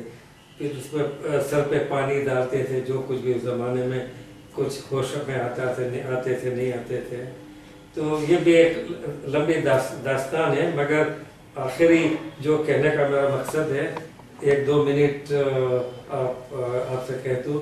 हजरत ने जब उनमें बेहोशी क्या कहें वो ख़त्म हुई और होशियारी आई तो वो आयशा के कमरे में पहले वो क्या कहें उनकी तमरीज हो रही थी। तो अब ये भी जुल्म है ना कि अली को इतना आना जाना और फातिमा का आना जाना नहीं हो सकता था। भाई वो आयशा का कमरा है। अब आप जो भी कहिए हजरत की जो बीवियाँ थी वो इनका इंतकाल के वक्त भी 9 बीवियाँ थी। तो वो बीवियों में भी पॉलिटिक्स बनी हुई थी। आपको अगर कहूँगा तो आपको तो मानेंगे नहीं, मगर ये तो जाहिर चीज़ है कि कोई भी किताब पढ़िए, हमारे क्या कहें दावत की किताबों में भी सब कुछ जिक्र है। इद्रिस इमादुद्दीन की आप पढ़िए 7 जिल्दों में ओइनुल अखबार, मगर आप पढ़ते रहते तो नहीं है। वो सब क्या कहें मौलवी के जुमा के खुतबे सुनते हैं और मौलवी अपने मतलब की बात करता है। वो जो कुछ कौम की मतलब की या वो उसके खिलाफ हो वो तो आपसे छुपाएगा। तो कहने का मकसद कि हजरत जब होश में आए तो उन्होंने कहा कि भाई कागज और कलम हाजिर करो, मैं तुमको वसीयत लिख कर दूं कि तुम उसके बाद गुमराह ना हो। तो अब ये सवाल है कि क्या हो क्या नहीं। मगर हजरत की जो उम्मीद थी वो वो उम्मीद पूरी नहीं हो सकी। तो उम्मीद को बर्बाद करने वाले थे हमारे उमर, जिसको क्या कहें सेकंड फाउंडर ऑफ इस्लाम कहा जाता है। खैर पॉलिटिक्स थी तो वो आयशा अपने बाप के लिए कुछ कर रही थी, पीछे से अबू बकर के लिए, हफ्सा वो अपने बाप उमर के लिए कर रही थी। बेचारा अली के लिए कोई बीवी नहीं थी कौन उनकी सुने। तो जब मांगी तो ये उमर को दूसरे लोगों को पता चल गया कि भाई ये तो अली नहीं गड़बड़ नहीं, वो उनको था कि ये तो अली को बिठा देंगे हमारे सर पे। तो वो एक चीज मैंने पूरी जो मैंने हज़रत की आखिरी 3 साल की उम्र किस तरह गुजरी वो तर्जुमा किया है ना, वो सब पढ़ सकते हैं। मैंने काफी उसको क्या कहे हवामिश लिखे हैं, किसी ने और इस तरह के हवामिश नहीं लिखे। कुछ 1400-1500 हाशिए बनाए हैं تو ذرا وہ پڑھیے کس طرح ہم نے کام کیا ہے. تو کہنے کا مقصد عمر کو پتا، وہ جانچ گئے کہ بھائی مقصد کیا ہے. تو ان کو پسند نہیں تھا کہ سارے یہ بنو ہاشم اتنے زمانے سے کیا کہیں وہ قصی کے زمانے سے آ رہے تھے. خیر ان کی بھی جو کہتے ہیں نا گجراتی میں چڑھتی پڑتی وہ ہوئی، مگر یہ کہ ہاں حضرت نے بھی اب 10 سال میں مدینہ میں تو حکومت بنی تھی، تو سمجھے کہ بھائی ہاں حضرت بھی اپنے بنو ہاشم کو بٹھا رہے ہیں، تو پتہ نہیں یہ بنو ہاشم کی سلطنت کب ختم ہو. تو بھائی یہ بہت سی چیز ہے. مذہب کوئی ہوا میں کوئی کیا کہے، آپ یہ سونگ نہیں سکتے کہ یہ مذہب ہے. بھائی یہ سب ماحول کا معاملہ ہے. اب آپ کو کیا سمجھاؤ کہ کس طرح مذہب کی پیداوار ہوتی ہے اور کیا ہوتا ہے، وہ الگ معاملہ ہے. تو کہنے کا مقصد عمر صاحب وہاں حاضر تھے، تو عمر صاحب نے کہا کہ بھائی یہ تو اب بیمار ہے تو بکواس کر رہے ہیں. بالکل کلمہ اس طرح کا کیا کہ بکواس کر رہے ہیں، کوئی قلم اور کیا کہ کاغذ لانے کی ضرورت نہیں. حضرت کچھ ہوش میں تھے تو سنا، تو عمر کو کہا نکل جاؤ یہاں سے، کیا تم بکواس کر رہے ہو.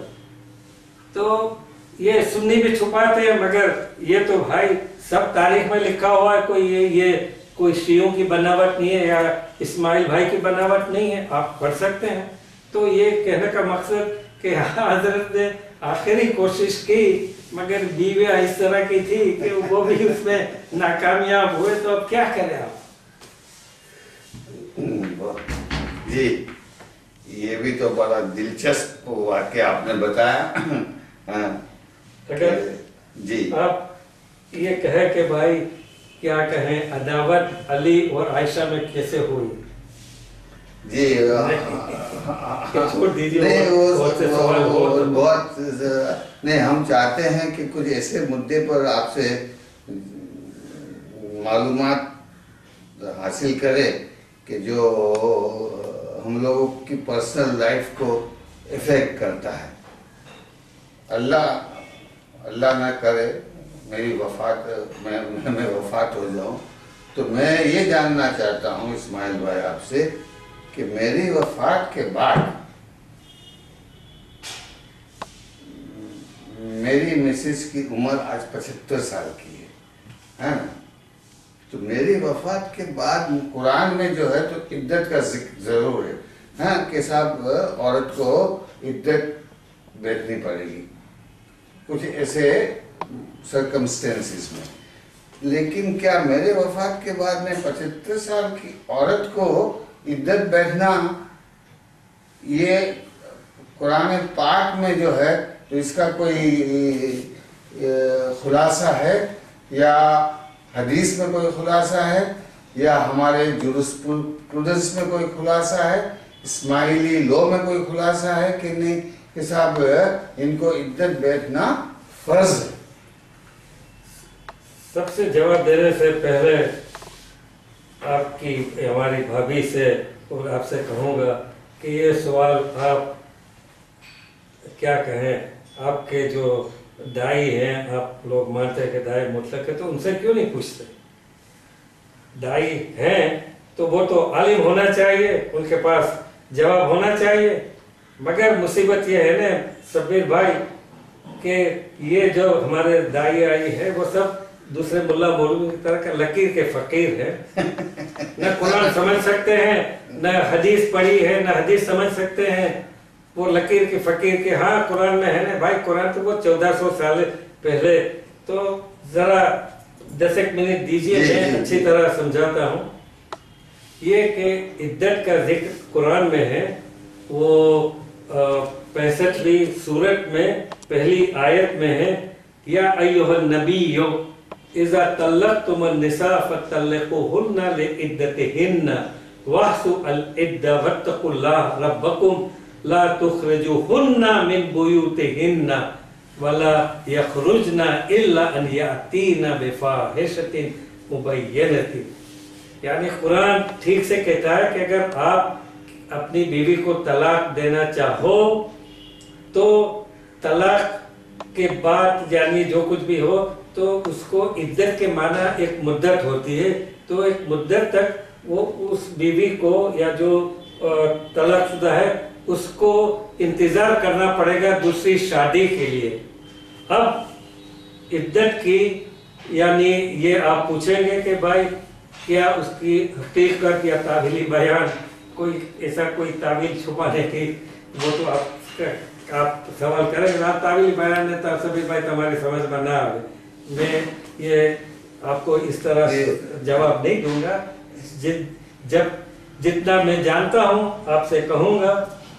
تو عدت کی پیریڈ دوسری قرآن کی سورۃ البقرہ میں 228 آیت میں ذکر ہے، والمطلقات یتربصن بانفسہن ثلاثۃ قروء ولا یحل لہن ان یکتمن ما خلق اللہ فی ارحامہن۔ اس کے کیا معنی کہ جو طلاق شدہ عورت ہے وہ 3 جو کہتے ہیں نا حیض کے وہ پیریڈ جو منتھلی ہوتی ہے تو 3 مدت تک وہ انتظار کرے۔ کیوں انتظار کرے؟ خدا کلام پاک میں کہتا ہے کہ کچھ ان کے رحم میں چھپا ہوا ہو، یعنی کہ کچھ کیا کہیں حمل رہ گیا ہو تو اس کی تاکید ہو جائے، وہ تو 1 مہینے کے بعد ہی تاکید ہو جاتی ہے، مگر ایز اے پریکاشن یا اچھی طرح کہ بھائی 3 مہینے تک آپ انتظار کریے دوسری شادی کرنے کے، تو یہ مقصد ہے۔ اب بہت سی چیزیں ہیں، اب دوسری چیزیں ہمارے بحروں میں اور مسلمانوں میں یہ جیسے طرح وہ بیوی کون بڑا کیس سپریم کورٹ تک گیا تھا شاہ بانو کا، 25 سال کا وہ ڈاکٹر تھا، 25 سال سے شادی، بچے تھے، نکال دیے گھر سے، خرچہ بھی نہیں۔ تو میاں سنیے آپ قرآن کیا کہتے ہیں، وَلِلْمُطَلَّقَاتِ مَتَاعٌ بِالْمَعْرُوفِ حَقًّا عَلَى الْمُتَّقِينَ، یعنی کہ جس عورت کو آپ طلاق لے اس سے بھی آپ اچھی طرح برتاؤ کرے، پیسے دوسری جو کچھ بھی ہو سکے، اور یہ کہتا ہے حقاً علی المتقین، اگر آپ متقی پرہیزگار ہے تو آپ کا فرض ہے۔ تو ایک مثال کے طور پہ کہوں کہ اگر کیا کہیں، معاف کیجیے گا شبیر بھائی اور بھابھی، مگر کچھ اگر دوسرا کہوں کہ کیا کہیں، کوئی نام بتائیے کہ کوئی دوست بھی نہ ہو، کلیم الدین سمجھ لے، کلیم الدین نے ان کی بیوی کو طلاق دی۔ اب کلیم الدین لکھ پٹی ہیں، بنگلوں میں رہتے ہیں، طلاق دی تو اس کو بیوی کو گھر سے بھی نکال دیا۔ اب بیچارے اس کے کیا کہیں ماں باپ ہے تو بھائی بہن تو وہ کچھ اس کی کیا کہ خبر لیں گے، اگر نہیں ہو تو کہاں جائے گی، راستے پہ جائے گی۔ تو قرآن کا صاف صاف ہے کہ بھائی آپ محل میں رہیں تو اس کو ٹھیک ہے، آپ کے محل نہیں مگر ایک اچھا گھر مہیا کر دو اس کو، اور کم از کم اس زمانے کے حساب سے وہ تو قبائلی کیا کہیں قبیلے کی فیملی اور وہ قوم تھی، تو کچھ بھی اس طرح اس کا گزارا کر سکتی تھی۔ تو بھائی 4 مہینے تک تو جس طرح آپ کے گھر میں رہتی تھی تو وہ کیا کہیں سب کچھ کھانے آنے کے لیے اس کو 1000-2000 روپے کیا جیب خرچ کے بھی ملتے تھے۔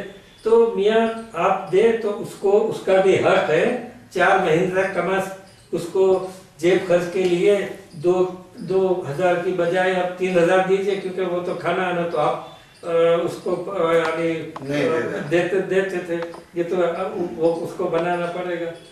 تو یہ بھی ہے قرآن میں ایک جگہ مجھے یاد نہیں ہے، جو عمر نے ہمارے حضرت عمر نے اس پہ خلاف کیا تھا، کہتے کہ بھائی اگر آپ نے کیا کہیں وہ جہاز کے لیے صدقات اس کو کہتے ہیں، تو جہاز کے لیے کسی عورت کو شادی سے پہلے آپ نے 10 تولہ سونا دیا ہو یا ایک کیا کہیں 1 طن سونا دیا ہو، تو اگر آپ उसको तलाक दे रहे हैं तो बेहतर यह है कि उसे तलब ना कीजिए। जो कुछ भी दिया हो, 1 मन दिया हो या 1 टन दिया हो या 10 तोला दिया हो, छोड़ दे, आपकी हालत ठीक है तो ये है कुव्वत कुरान में। मगर कहने का मकसद कि जो उसके बाद मुसलमान जो आए वो दूसरे फुतुहात यानी दूसरे मुल्क जीते और वो मेल डोमिनेटेड सोसाइटी, उर्दू में या क्या कहें, यानी सब कुछ वो कंट्रोल था आदमियों के। तो ये क्या कहें, निकाह के लिए भी कुरान में साफ साफ जिक्र है कि ठीक है भाई 4 तक आप कर सकते हैं, मगर उसकी भी एक शर्त है कि क्या कहें, आप उसको अच्छी तरह इंसाफ से रख सकते हैं, उस इंसाफ से बरत सकते हैं। तो इस इंसाफ का वो कहना है कि ठीक है आप एक महल में रहते हैं 10 लाख के 1 करोड़ में, तो दूसरी बीवी करे तो उसको भी 1 करोड़ के बंगले में ही आपको रखनी पड़ेगी। आप नहीं कह के वो झोपड़ी में या छोटे घर में रहे। और उसके बाद क्या कहें, ये तो मादी चीज है यानी मटीरियल चीज है, मगर कुरान में इस तरह है कि अगर आप उसको आतिफाना अरबी में कहते हैं यानी इमोशनल या लव, आप इसको अच्छी तरह बांट सकते हैं। एक बीवी का नाम हो बिल्किस हो, किसी का नाम जरीना हो, तो क्या आप मोहब्बत अच्छी तरह बांट सकते हैं? नहीं होता कि भाई ये जरीना प्यारी है या बिल्किस प्यारी है, जो कुछ भी है।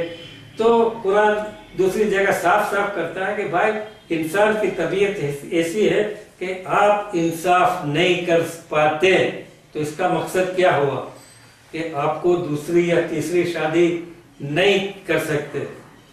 और उस जमाना ऐसा था कि हर एक आदमी 4 शादियां करता था क्योंकि पैसे थे उसके पास, लोडिया भी रखते थे पैसे काफी। जिस तरह आजकल अरब ममालिक में आप देख रहे हैं वो जमीन के नीचे से काला सोना निकल रहा है, तो अब उनको क्या परवाह। तो जो इंसाफ थी वो तो छोड़ दी कि शोहर उसको करना हो तो करे, मगर ठीक है मजा तो करे, 4 औरतें से और लोडिया भी रखे, तो ये नहीं है। मगर हाँ हजरत ने क्यों इसको एट वन स्ट्रोक यानी एक ही वक्त में वो नाबूद नहीं कर सकते थे। नहीं तो इस्लाम का फैलावा नहीं होता, क्योंकि वो तो आम रिवाज था।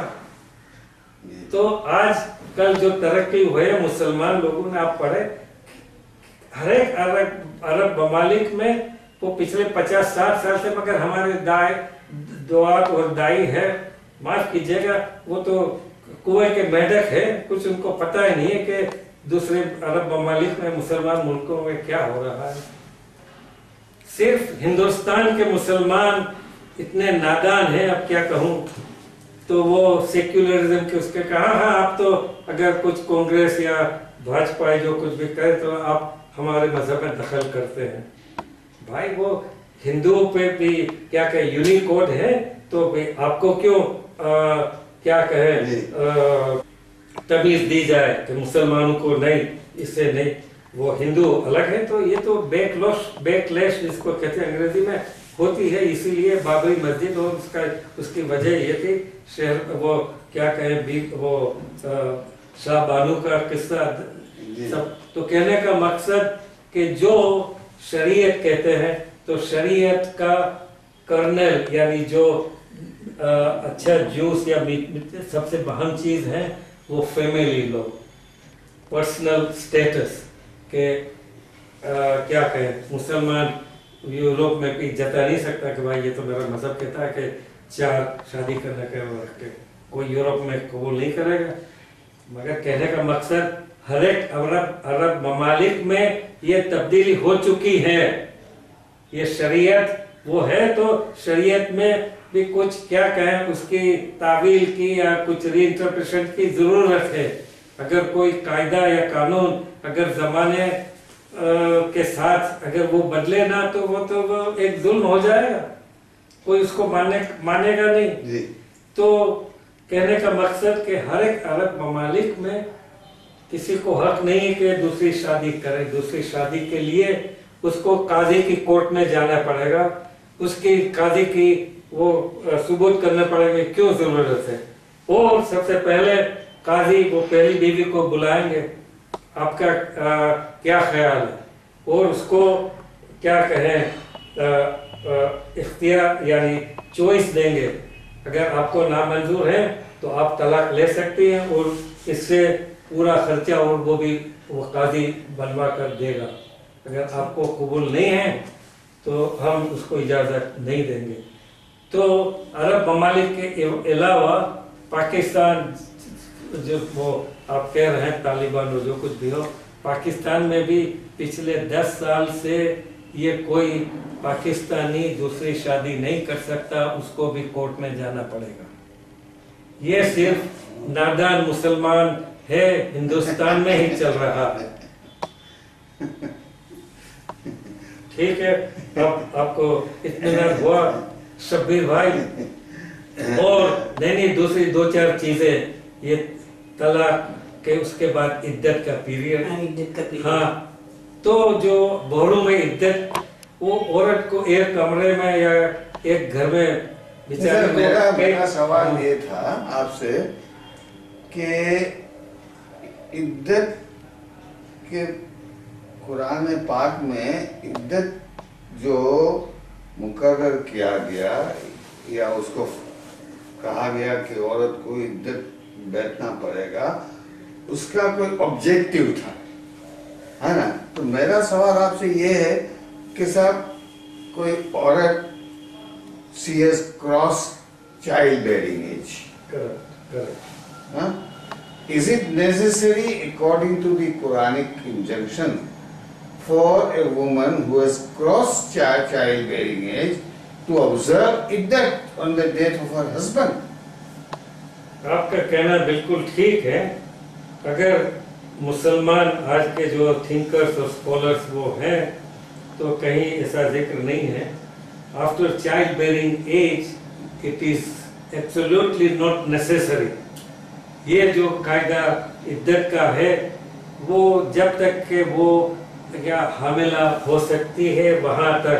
तो आप कह रहे हैं ना कि हमारी भाभी उनकी 75 की उम्र है, कोई क्या कहे उसके लिए इद्दत बैठना ये बिल्कुल क्या कहूँ जुल्म होगा। कहीं अरब ममालिक में इसी तरह की इद्दत नहीं होती। मैं कहूँ इद्दत के 1-2 मिसालें, जरा माफ कीजिएगा वो अच्छी तरह कि एक ये सही मुस्लिम बुखारी दो मोतबर किताबें हैं सुन्नियों की, उसमें जिक्र है कि एक तलाकशुदा बीवी घर से बाहर निकली, अब कोई बच्चे मुमकिन छोटे होंगे तो दरख्त से क्या कहें फ्रूट को यानी तोड़ने के लिए जो कुछ भी हैं उसका जो जिक्र है पाम ट्री, यानी कि बेचारे को ऊपर चढ़ना पड़ेगा। तो आजू बाजू में कुछ लोग मर्द रहते थे तो उन्होंने मना किया कि आप ये नहीं कर सकती। तो वो शिकायत लेकर हजरत तक पहुंची कि भाई ये लोग कुछ मना कर रहे हैं। तो हजरत ने कहा नहीं, ये जरूर नहीं है, आप जाइए तो जो कुछ भी फल है आपको इकट्ठा कीजिए, अगर आपके पास ज्यादा हो तो गरीबों पे कुछ सदका भी दीजिए। तो ये कोई जरूरत नहीं है जिस तरह आजकल बोरों में वो बेचारी औरत को 4 महीने 10 दिन तक कैद करते हैं। ये तो एक जुल्म है, बिल्कुल जुल्म। और ये कि किसी से बात नहीं करती, किसी का चेहरा नहीं दे सकती। आजकल आपने वो सवाल पूछा कि क्या फोन पे भी बात नहीं कर सकती। अरे भाई 1400 साल पहले फोन भी नहीं था। तो अब तो आपको समझना चाहिए फोन में क्या कर सकती है, कुछ भी उसमें कोई आप देखें कि भाई कुरान में कहाँ से, कुरान में आप भी तो आप भी जुल्म कर रहे हैं। कुरान में हर एक चीज कुरान में और हदीस में कुछ नहीं मानेगी। एक दूसरी चीज ये सही मुस्लिम और बुखारी में लिखा है कि भाई जो बेवा हो तो उसको चंद हफ्ते या चंद दिनों तक बन ठन के नहीं बाहर निकलना चाहिए। और हजरत की पूरी क्या कही ये हदीस है कि बाहर काम हो, आजकल भी वो कुछ काम कर रही हो तो कौन उसकी परवरिश करके, बच्चे हैं 5 6 या 3 या 1 कौन परवरिश करेंगे? आप कहिए आपके दाई मुतलक से कि उसको प्रोवाइड करें, अगर 4 महीने तक उसको बंद करके रखना है। हजरत ने कहा कि नहीं, औरत निकल सकती है काम के लिए, सबसे जरूरी है कि काम सूरज के गुरूब होने से पहले करके रात को घर पे आ जाए। रात ये कम से कम 1 महीना 2 महीना जिस तरह वो साबित ना हो जाए कि वो हामिला है, वहां तक रात बाहर अपने घर से न गुजारे। आप समझ सकते हैं ये हजरत ने क्यों इस तरह किया। किसी और ने पूछा, आप कहते हैं ना, तो ये भी है और ये जिक्र है हमारे दाइमुल इस्लाम की किताब में। अगर आप तो पढ़ने वो किताब पढ़ना अड़ना तो बहुरों ने छोड़ दिया है, मुसलमानों ने भी छोड़ दिया है, क्या करें। ये जाफर सादिक के हवाले से रिवायत है कि इसी तरह की, और एक औरत आई, उसका शोहर का इंतकाल हो गया, तो कहते हैं कि मैं हज पे जा सकती हूँ। तो हज़रत ने कहा हाँ आप हज पे जा सकती हैं। तो क्या माना इसके? पूछिए आप उसके, तुम्हारे दुआतुल मुतलकीन अगर वो कुरान को समझते हैं, हदीस को समझते हैं, हमारी दावत की किताब पे पढ़े हुए हैं, पर अच्छी तरह पढ़े हैं, तो बताएं। अभी तक वो लकीर के फकीर, हाँ आपको तो वो इद्दत क्या कहे पालनी पड़ेगी, ये करना पड़ेगा, वो पढ़ना, ये भी तो एक जुल्म है, जुल्म है। सर बहुत सारे जुल्म किए जाते हैं, जैसे कि इद्दत के बारे में आपने बताया कि हम लोग की औरतों के ऊपर में जुल्म किया जाता है। और एक ऐसा मसला है कि वो उसमें भी हम लोगों के ऊपर में जुल्म किया जाता है, जैसे कि हम लोग से बड़ी ज़बरदस्ती से वाजिबात वसूल किए जाते हैं। वाजिबात में ऐसे चीज़ें डाली हुई हैं कि जो हम लोगों की समझ के बाहर है, और बोल देते हैं वाजिबात, मतलब कि ये फ़र्ज है। ज़कात तो है, अब ज़कात भी जो है तो कुरान में उनका जो है तो जिक्र है।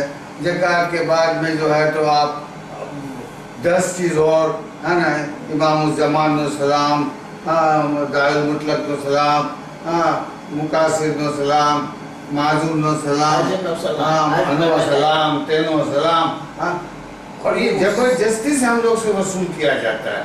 तो क्या ये इस्लाम के शरीयत में जो है तो ये जायज़ चीज़ है कि इस तरह से जो है ज़बरदस्ती से ये सब चीज़ हम लोग से वसूल किया जाए? और वसूल भी करते हैं तो फिर उसका कोई हिसाब किताब नहीं है, क्या कहता है वो पैसे का क्या वो लोग करते हैं। और हम लोग तो देखते हैं कि किस तरह की ज़िंदगी वो लोग बसर करते हैं, अपने प्राइवेट जेट में घूमते हैं, है ना, 1000 करोड़ के बंगलों में जो है तो रहते हैं। तो ये सब कौम की दौलत ही है ना। तो ये बताइए कि ये जायज़ है कि नहीं इस्लाम में? हुजूर ये सब सवालात हमें बड़े परेशान कर रहे हैं। ठीक है, वो अपने मतलब की बात है, ये भी बहुत अपने हर एक सवाल, ये भी एक अहम सवाल है। अच्छा, सबसे पहले वाजिबात के क्या माना? ना कहीं कुरान में जिक्र है, न कहीं हदीस में जिक्र है। ये वाजिबात तो क्या कहें, इन लोगों ने बनाया हुआ है। और वाजिबात के माना वजब अलई का, वाजिब अलई अरबी के माना इट इज़ ओब्लिगेटरी, ये आपके फरीज़त है। तो वो फरीज़त का कलम यानी लफ्ज़ भी इस्तेमाल टर्म होता है अरबी में, उसको इल्मुल फ़राइज़ कहते हैं। वो है कि किसी आदमी का लाखपति हो, करोड़पति हो, तो उसकी प्रॉपर्टी शरीयत के मुताबिक किस तरह तकसीम की जाती है, उसको इल्मुल फ़राइज़ कहते हैं। ये तो क्या कहें, रिलीजियस टैक्सेस उसको कहें, जो कुछ भी हो, वाजिबात, ये तो बोहरों की क्या कहें बनावट है, न कहीं जिस तरह कहा कुरान में जिक्र है न कहीं नहीं है।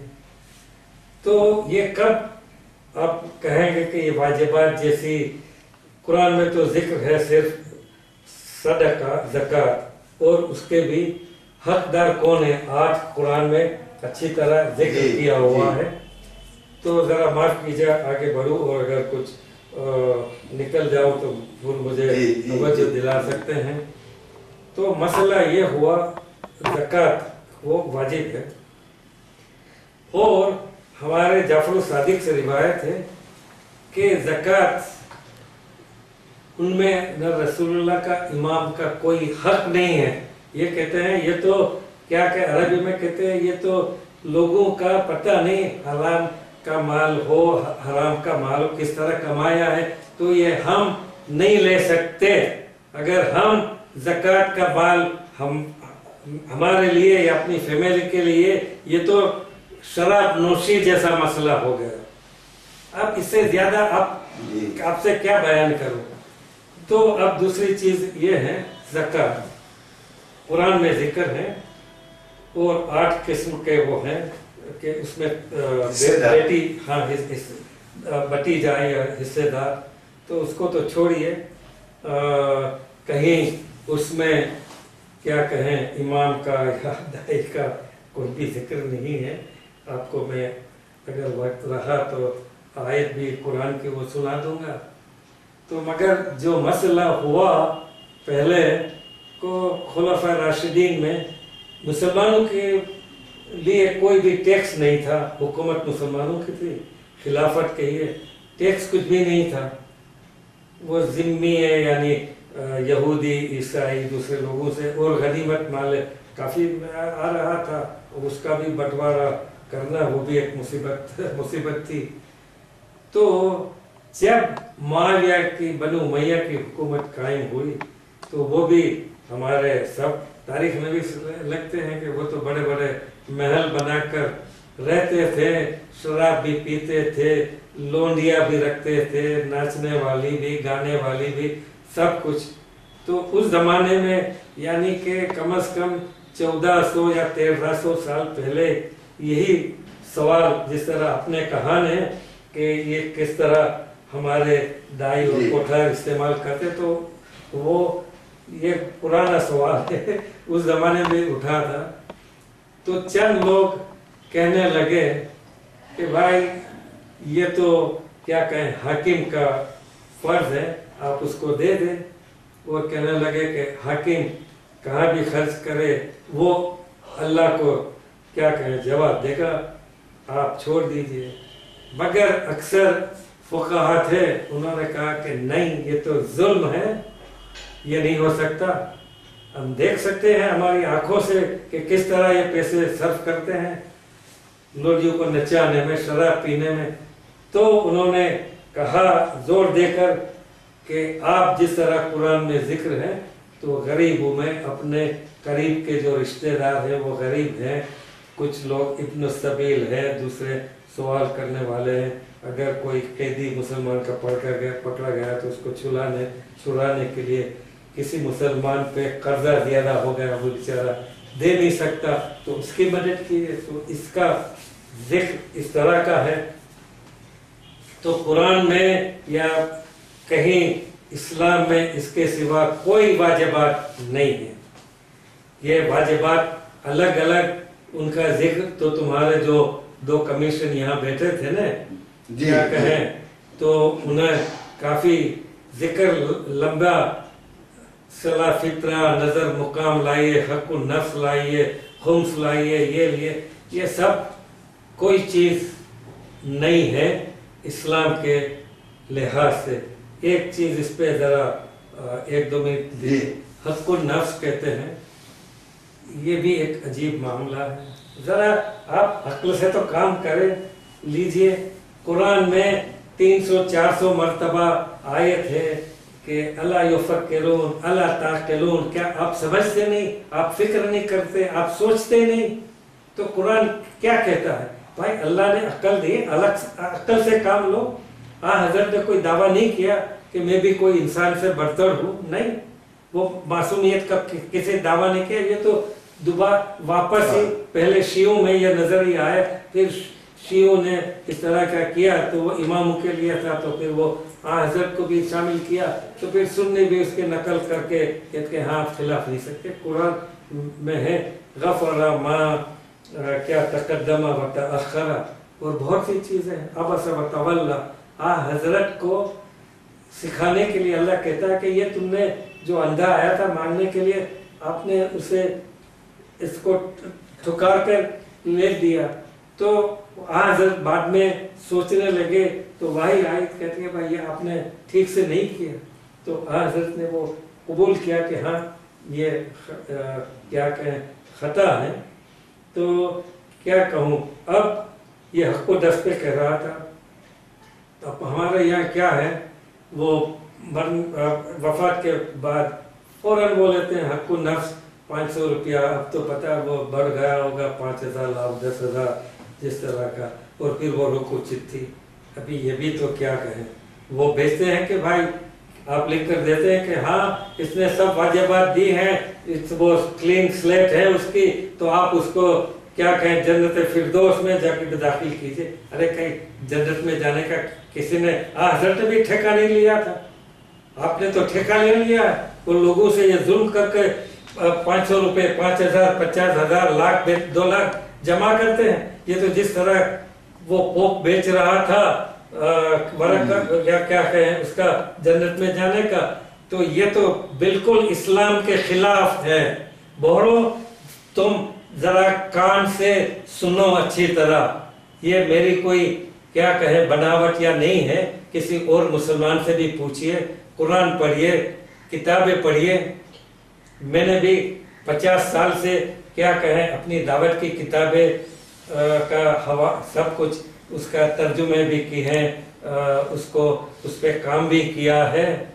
तो ये सब कुछ क्या कहें बाद में, और ये कुछ जो कुछ भी वो है, तो एक दूसरा जिस तरह मिसाक का हुआ ना कि भाई वो अहद व पैमान लेना जरूरी था, क्योंकि ये तहरीक अंडरग्राउंड थी।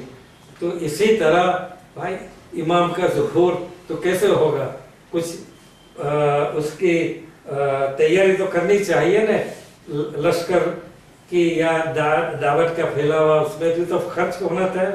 तो इमाम काफ़ी इस तरह से लोगों से पैसा देते थे अलग अलग के ये इमाम का हिस्सा ये है। तो इस तरह से फिर क्या कहें मालो माल थे हमारे मेहदी जो ज़ुहूर है। तो देखिए वो किताबें सब लिखी हुई है, छपी हुई है, अंग्रेजी में भी अगर आप अंग्रेजी समझ सकते हैं तो पढ़िए या किसी से पढ़वा कर तर्जुमा करवाइए। तो सब कुछ ये आई वो ज़ुहूर की तैयारियों के लिए। तो अब सवाल ये है कि भाई इमाम हमारे पर्दे हो गए या गायब हो गए, जो कुछ भी है, तो ये वाजिबात ज़रूरी है नहीं। एक लिहाज से मैं कहूँगा कि ज़रूरी जो कुछ भी हो माकूल चीज़ें ये छोड़ दीजिए, ये नज़र मुकाम वो भी एक गैर इस्लामी चीज़ है, हक़्क़ुन नफ्स भी गैर इस्लामी है।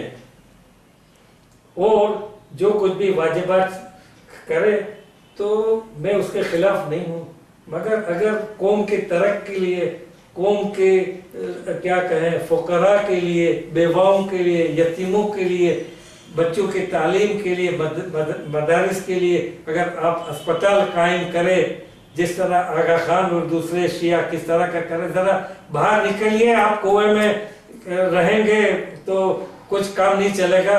वो तो आप तो तालाब भी नहीं देखा, तो फिर समुंदर तो आपका कहाँ से ख्याल आएगा कि मुसलमान कि आजकल क्या सोच रहे हैं और क्या हो रहा है।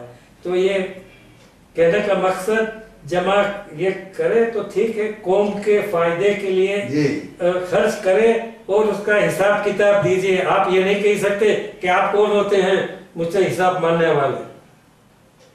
इमाम से भी इस तरह वो मांगा गया था, तो आप कौन है, इमाम से बढ़कर है? तो क्या कहें, टूक में का बहुत वो कुछ कह सकता हूँ, मगर नहीं, बहुत बहुत शुक्रिया आपका बहुत कीमती वक्त हम लोग ने लिया और आपने बहुत सारे अहम मुद्दों पर जो रोशनी डाली और हमें समझाने की और ख़ास तौर करके हमारे मोमिन भाइयों को समझाने की कोशिश की। माफ कीजिएगा, आपने एक सवाल पूछ कर, ये इमाम ज़मान आप कह रहे थे कि दोनों ये हमारे मुफद्दल भाई साहब और जी हाँ, ये हाँ। वो कह रहे हैं कि भाई इमाम का इल्हाम, जी, तो जी, जी। क्या दोनों को इल्हाम? हाँ, ये भी बड़ी अजीब सी बात है कि नस जो होती है वो हम लोग कहते हैं कि भाई वो दायल मुतलक को इमाम के इल्हाम से होती है, तो यहाँ दोनों दावेदार हैं।